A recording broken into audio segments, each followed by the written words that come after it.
Our scripture Our scripture this morning is in John 8:12. Then spake Jesus again unto them, saying, I am the light of the world. He that followeth me shall not walk in darkness, but shall have the light of life. Praise the Lord for his words.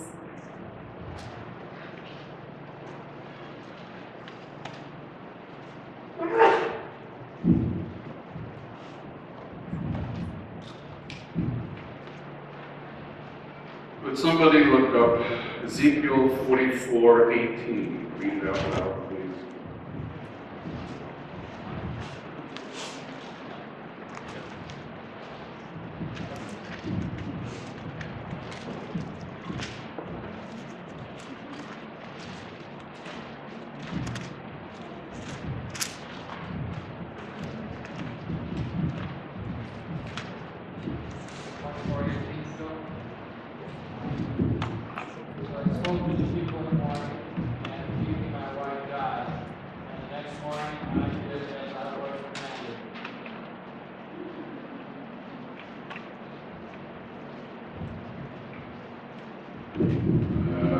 That didn't sound right. Ezekiel 44. Yeah. 44:18, sorry.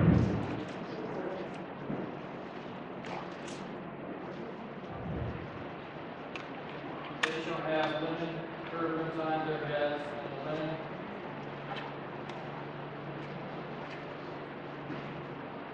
cords on the bodies. They shall not clothe themselves with anything that causes sweat.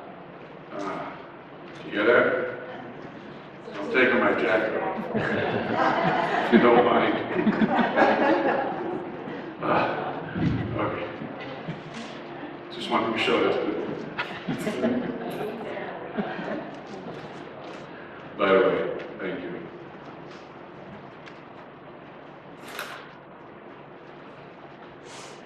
Last night was definitely a blessing. Amen. In a lot of ways. I had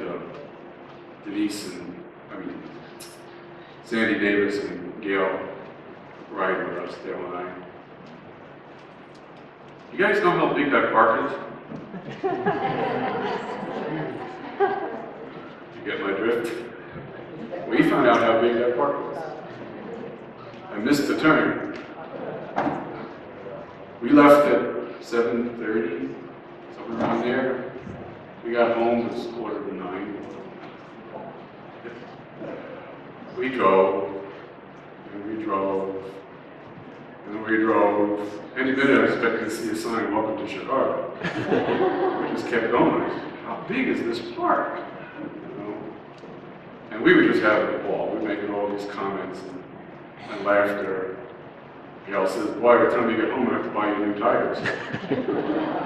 She said, Sandy, you can buy the shocks. See, we keep going, we got a new car, let's trade this one in. And just went on, and we just laughing so hard at one point, my wife said, please stop. So we finally get on Mound Road, going the wrong way, and I made a U-turn, and here comes Sue Fisher. I'm gonna follow suit. So we're behind you, all the way up to Rochester Road. When you guys turn right, we turn left. You know. But Sandy knew where we were, and Gail knew. I didn't know. The blessing came after that, when we got here. Kind of choked, you know. Sandy gave us some money for the gas, and I said, no, we don't need the gas. We filled it up. While we were driving, Gail asked if I had filled up before we left. I said, yeah. And on my gauge, it tells you how many miles you have to go before you get to empty. So it was 409 when I left, down to Becky's house. The time we got back here, it said 350, I think, 352, somewhere around there. All the driving that we did and everything. So I turned around, I stopped by the steps, waited for these two to get in their car, make sure that they left safely. And Dale says, how much money did she give you? And I opened it up and looked at it, okay. And as I put it in my pocket, I glanced at the dashboard.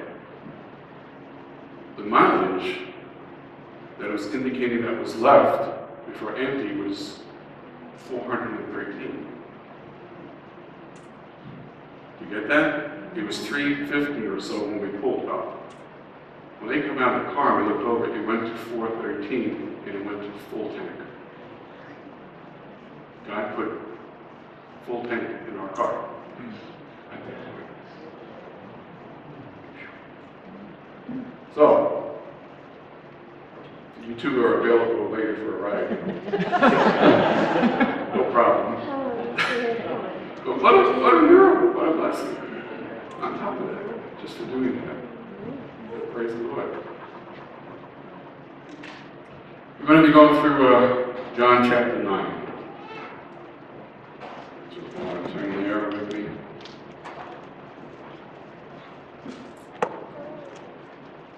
And by the way, if you want to just have a good time laughing in your car, just bring Gail and Sam. Actually, I'm going to go back a little bit, chapter 8. And Jesus just had the confrontation with the Pharisees and the adulteress that was supposedly caught in the act of adultery. But before we go any farther, let's pray. Father, thank you once again for giving us this opportunity to study your word. And as we do, we ask for your help through your Holy Spirit to understand what we are reading. Let the words coming out of my mouth touch the hearts of each and every person here. Also, we may give glory to you and honor to our Lord Jesus, as we pray in his name. Amen. So in verse 12, our memory verse, after he asks, has anybody here condemned you? She says, no. He tells her, go and sin no more. And then he says, of course, then Jesus spoke to them again, saying, I am the light of the world. He who follows me shall not walk in darkness, but shall have the light of life. Now the time was the Feast of Tabernacles. And Jesus was there to celebrate the festivities. And he gets through another confrontation with the Pharisees, and this is with Abraham, but before Abraham was, I am, and they wanted to stone him to death. And he hides himself. As he's walking away from the temple, he sees these two giant lampstands that are in the courtyard. They're about 75 feet high. And on these dishes, in the dish, you can put something like 30 or 50 gallons of oil. And then when the evening sacrifice is done, they light it. And it lights up the whole courtyard. It's really, supposedly, they've been very beautiful, lighting up the gold and the whiteness of the temple and everything. And Jesus is using this to say, see, I am the light of the world. He's referring this to him. This light also commemorated the pillar of light that was guiding the Israelites through the wilderness. But it also pointed to the Messiah. People were expressing their hope that the Messiah would soon come and set them free. But Jesus had a wider meaning. Obviously, it was to illuminate the darkness that was in the world. Light had never been recognized in Israel as a sign from God. It was a symbol to his people of his presence, as we said, during the wilderness, shrouded by pillar during the day, and shrouded in a cloud at night. Light blazed about Mount Sinai as the Ten Commandments were being read. Light rested on the mercy seat. Light filled the temple of Solomon when it was being dedicated. And light shone on the hills of Bethlehem when the angels were speaking to the shepherds announcing the birth of our Savior. I am, he was saying, I'm the light. The great I am, I'm the light. And Jesus was declaring himself to be that Messiah. In fact, that very temple, way back when Jesus was a babe, The prophet Simeon had foretold the prophecy of Jesus being the light, which you find in Luke chapter 2, verse 32. Also in Isaiah 49:6, it talks about God's light being the light to the Gentiles. So it's not just the light to the Jews, it's the light for everybody, for all of us. As he's walking with his disciples out of the temple, chapter 9, verse 1, it says, "Now as Jesus passed by, he saw a man who was blind from birth. And his disciples asked him, saying, 'Rabbi, who sinned, this man or his parents, that he was born blind?'" It was the thought of the day back then, or the popular theology, that if you had some type of element, that you were blind, or had leprosy, or whatever, it was a direct result of your sin. God's finger was on you. Jesus dismissed that theory. He said that that's not what this is all about. In fact, if you go to verse 3, he says, "Neither this man nor his parents sinned, but that the works of God should be revealed in him." Now, this man didn't ask for healing. He was sitting there asking for alms. God had a greater blessing for this man, more than any alms that could be given to him. And then he says, "I must work the works of him who sent me while it is day. The night is coming when no one can work. As long as I am in the world, I am the light of the world." And what do you mean by darkness coming? Darkness meaning when he would be crucified, when he died on the cross. Remember what the scriptures say, how dark it was? People thought the end of the world was coming. And then the darkness would extend as he rose to heaven.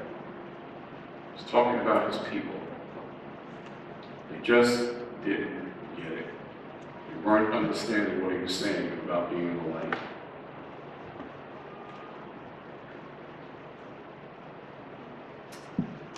The blind man also represents the blindness of Christ's countrymen.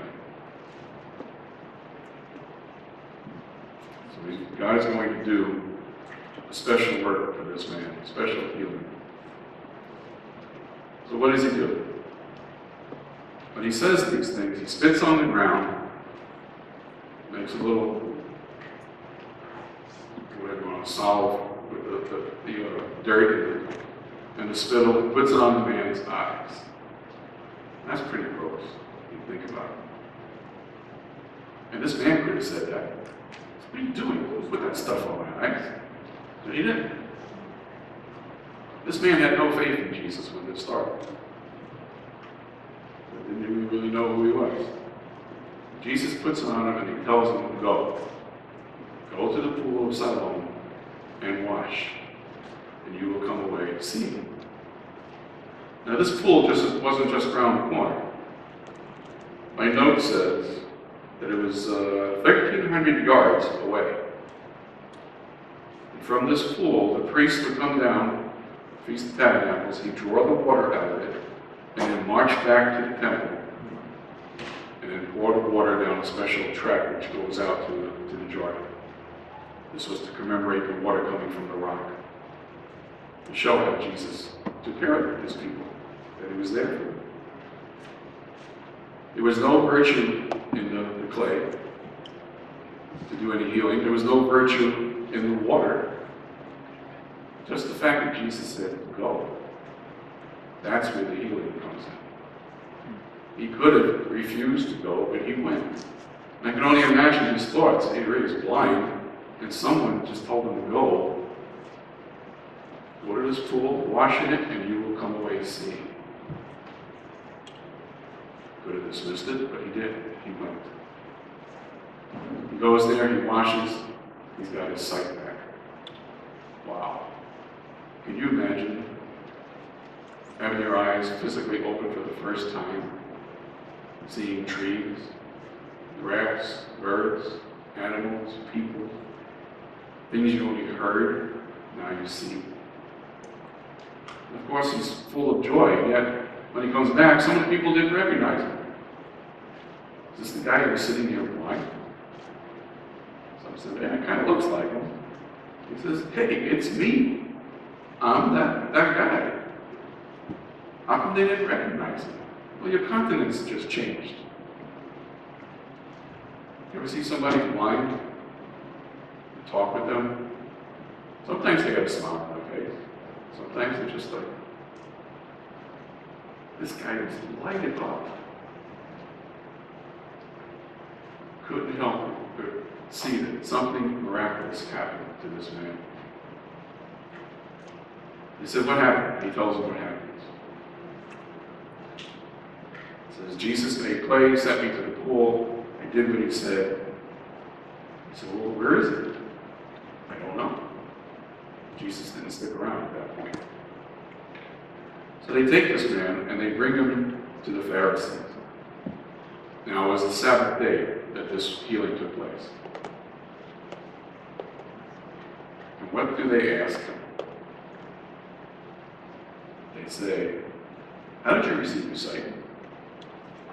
And he tells them in verse 15, he put clay on my eyes and I washed and I see. Therefore some of the Pharisees said, verse 16, this man is not from God because he does not keep the Sabbath. Really? And others said, wait a minute, how can a man who is a sinner do such a miracle?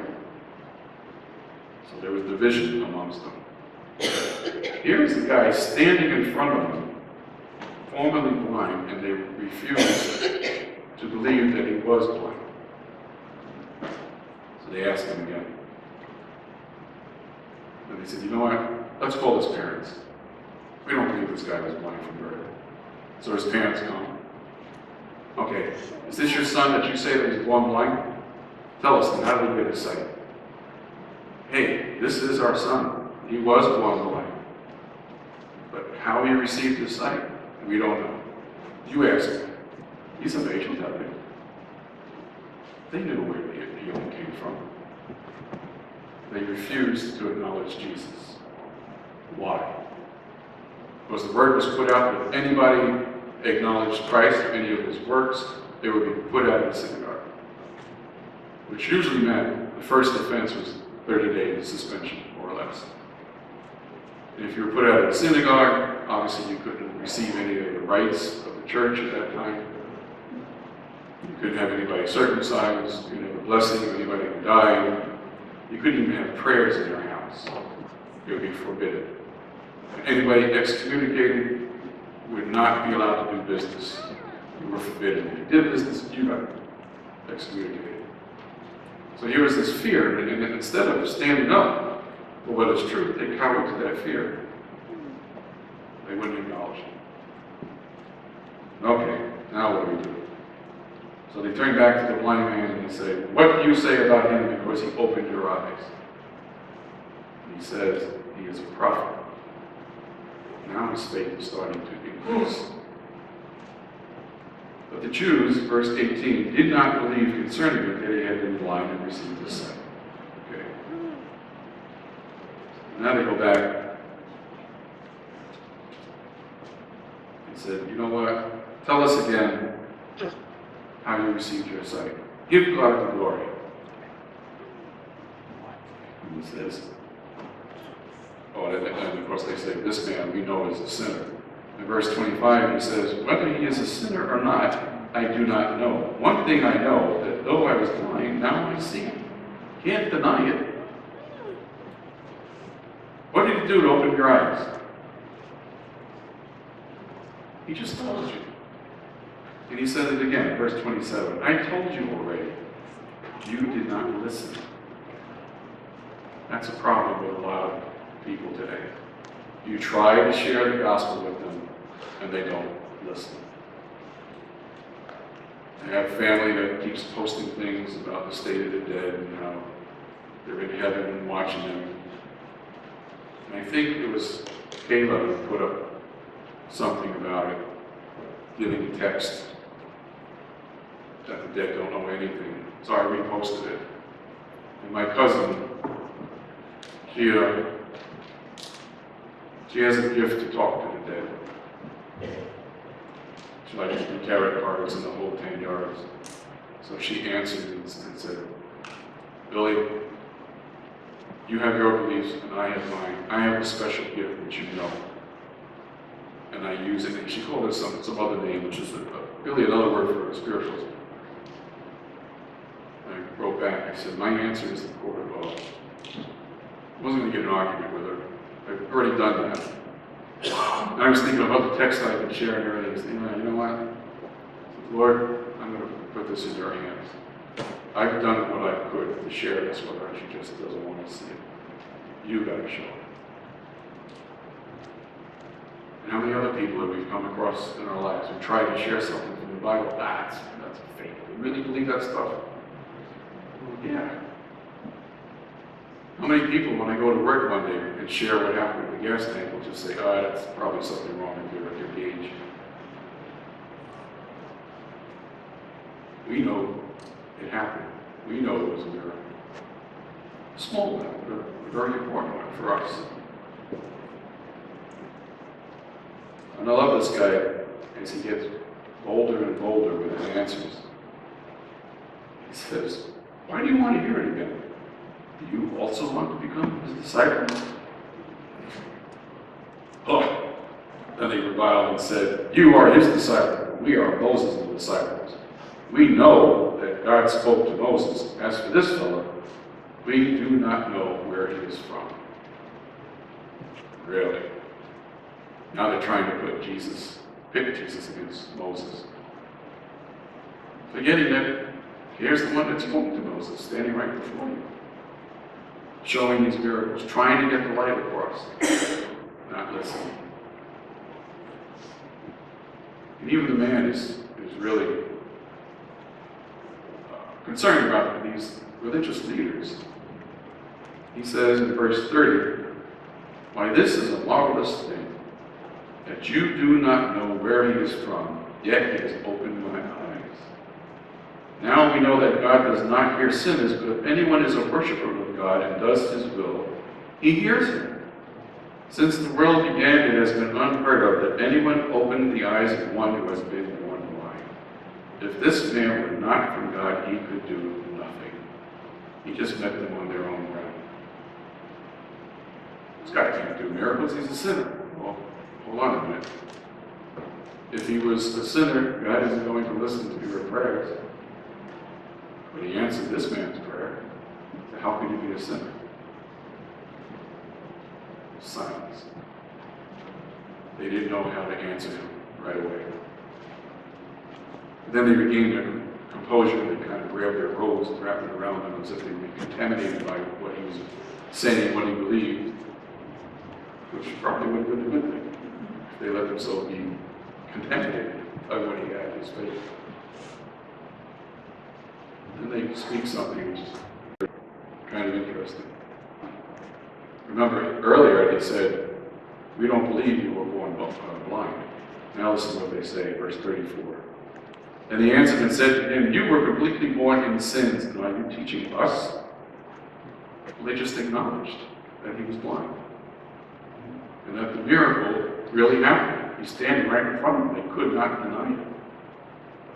You know, Satan was on the ground at that point, on the Pharisee side, and he's trying to obviously blunt this miracle that's being broadcast throughout the whole area. People who were there listening, starting to believe, starting to see the difference between what these guys are believing in and what Christ did. The angels of God are also on the ground, giving this man strength and support that he can continue to answer them in a positive way. And it was starting to open up the minds of everybody around him. Light was penetrating, where before it was darkness and confusion. And that was the whole purpose of God doing this.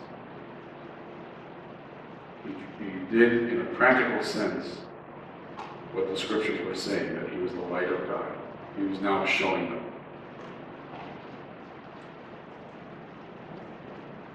Unfortunately, they still wouldn't believe. They walked away from him. They threw him out. So this experience that's happening actually leads into the next chapter, Jesus the shepherd. Now here is a man that was cast out of the synagogue, a lost sheep, so to speak. And Jesus was fulfilling his role as the shepherd.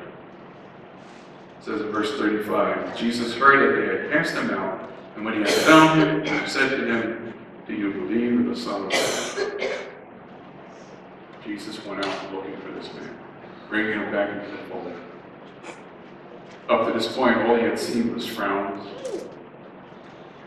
angry faces, people accusing him of being a liar. Now for the first time, he looks into the face of Christ. And he asks him, "Do you believe in the Son of God?" The man answered and said, "Who is he, Lord, that I may believe in him?"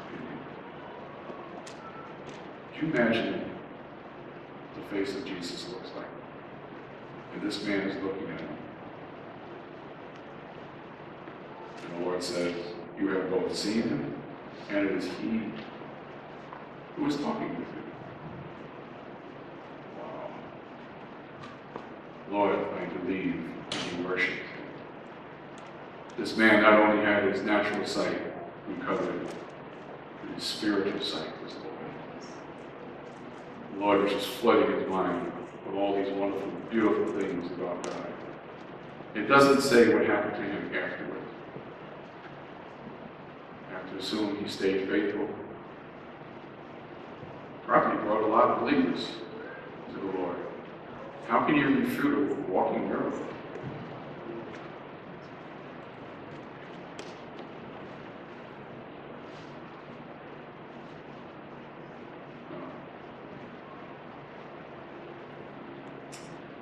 Unfortunately, this leaves the Pharisees in deeper darkness. Verse 40, I'll go back, verse 39. "For judgment I have come into this world, that those who do not see may see, and that those who see may be made blind." And some of the Pharisees who were with him heard these words and said to him, "Are we blind also?" Jesus said to them, "If you were blind, you would have no sin. But now you say, 'We see.' Therefore your sin remains."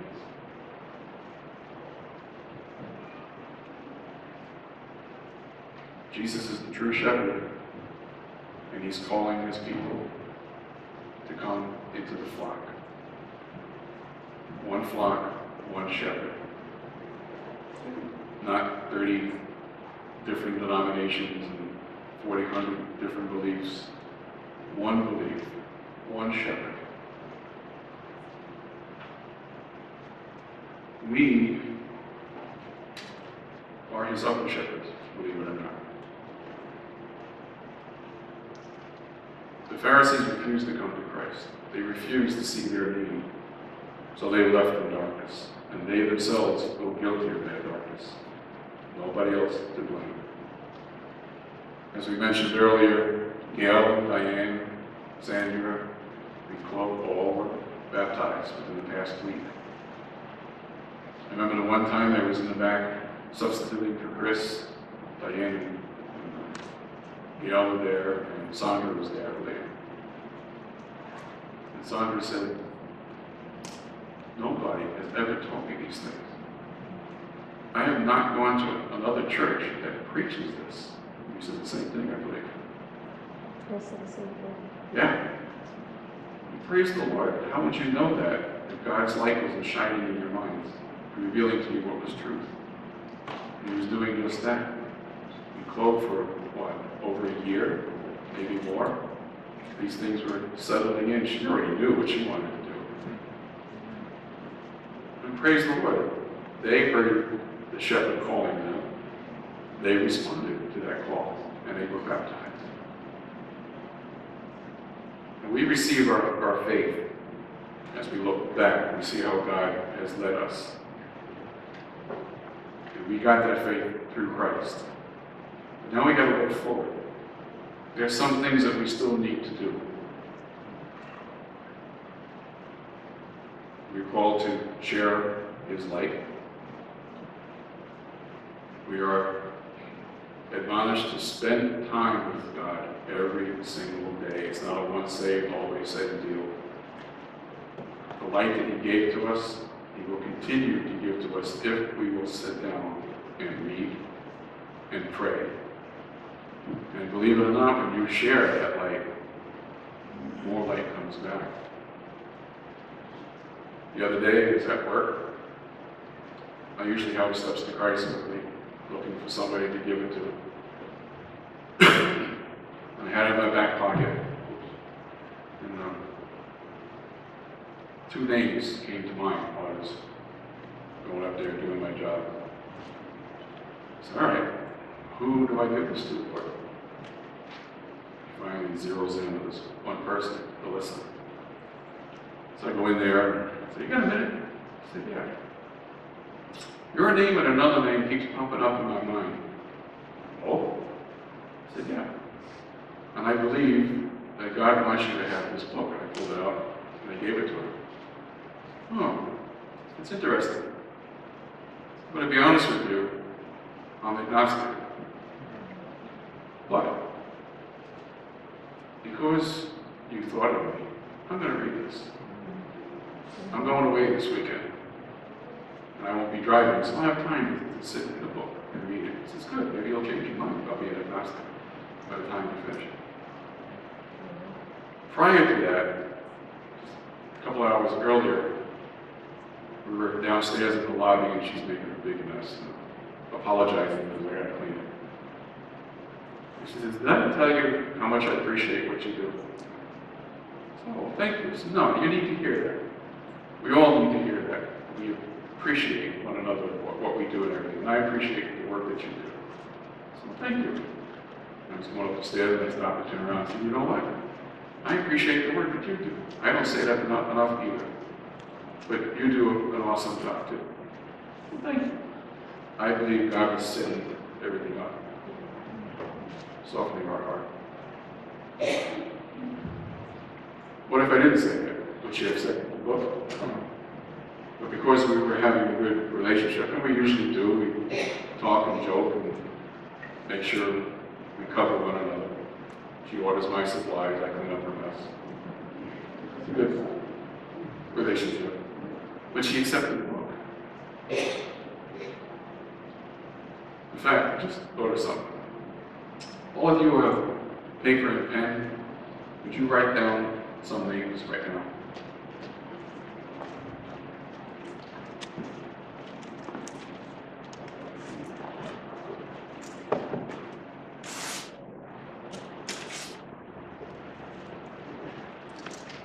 You ready?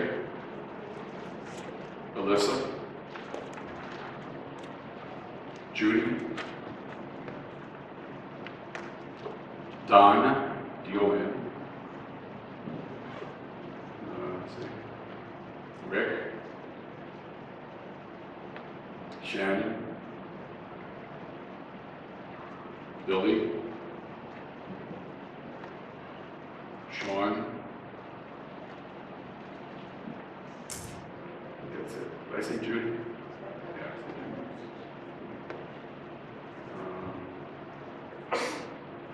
Is that about 7? Okay. These are the people I gave books to at work. I would like it if you would pray for them this week. Because I don't think anybody has read any books yet except for Shannon. She may have read some. The others are just so busy with work. So I just ask that you would lift them up in prayer. And you continue to pray for me that God will use me at work to find some more. As I will continue to pray for all of you to do your best. Reach your neighbor, your friend, stranger in the street. Have some tracts on you. Have some books in your car. Something by the side of your door in case Jehovah's Witnesses come by. Swap books. Something. Do something. And I've talked about this before. There are people right here that are in need. Maybe they don't feel loved. That shouldn't be, not in this house. We need to reach out to one another, as we stated earlier. We need to let the light that God has given to us shine in our hearts and through us to touch others. In closing, that's a code for the people upstairs to get their food in. Jesus' death on the cross was a voluntary act, a measure of his self-sacrifice and his love for the human race. Are we willing to sacrifice all to do the same thing? I want to read something from the Homeward Bound. If you love one another, God abides in us, and his love has been perfected in us. 1 John 4:12. The lawyer's question to Jesus had been, what shall I do? And Jesus, recognizing love to God and mankind as the sum of righteousness, had said, this do, and thou shalt live. The Samaritan had obeyed the dictates of a kind and loving heart, and in this had proved himself a doer of the law. Christ bade the lawyer, go and do thou likewise, Luke 10:25, 28, and 37. Doing and not saying merely is expected of the children of God. He that saith he abideth in him ought himself also so to walk, even as he walked. 1 John 2:6. The lesson is no less needed in the world today than when it fell from the lips of Jesus. Selfishness and cold formality have well nigh extinguished the fire of love and dispelled the graces that should make fragrant the character. Many who profess his name have lost sight of the fact that Christians are to represent Christ.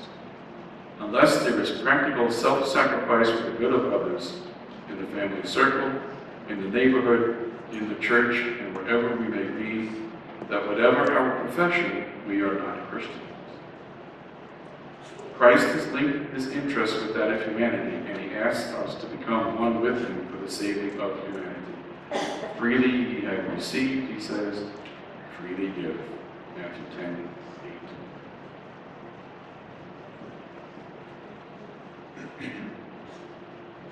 I'm very happy to be a part of this church and watch precious souls come in and study and be baptized. Now I'm looking to see what they're going to bring to this church. And we need to be here to support them and help them any way that we can. I hope after Ryan's wonderful sermon last night that people who were standing there were touched by what he said. And we'll take them up on his offer for Bible study. And if you need help, which you have too many, I'll be more than happy to help. How many of you want to be under shepherds for Jesus? I think we all do, right? If you would stand with me, please, to show that you're willing to work for Christ, to surrender yourself to him, and allow the Spirit to guide and direct you. He will do this today. Let's pray. Heavenly Father, thank you once again for your wonderful love, your mercy, and your grace that you show us. Thank you for leading us out of darkness into the light. And yet we still have a ways to go, Lord. Things in my life that still need to be taken away. Your character still needs to be perfected in all of us. So we surrender all to you, Lord. We want you to come in, live in our hearts, take away the garbage and replace it with your character. And use us this week to share you with somebody who's hurting, somebody who needs to know that they're loved, even in the church. Help us to reach out and be there for one another. When all this is said and done, may the glory and honor be to you, Father, through Jesus Christ our Lord. And we ask for your blessing upon the food, and it will give us strength and nourishment as well, and on the fellowship that we'll have. We ask this all in Christ's precious and holy name.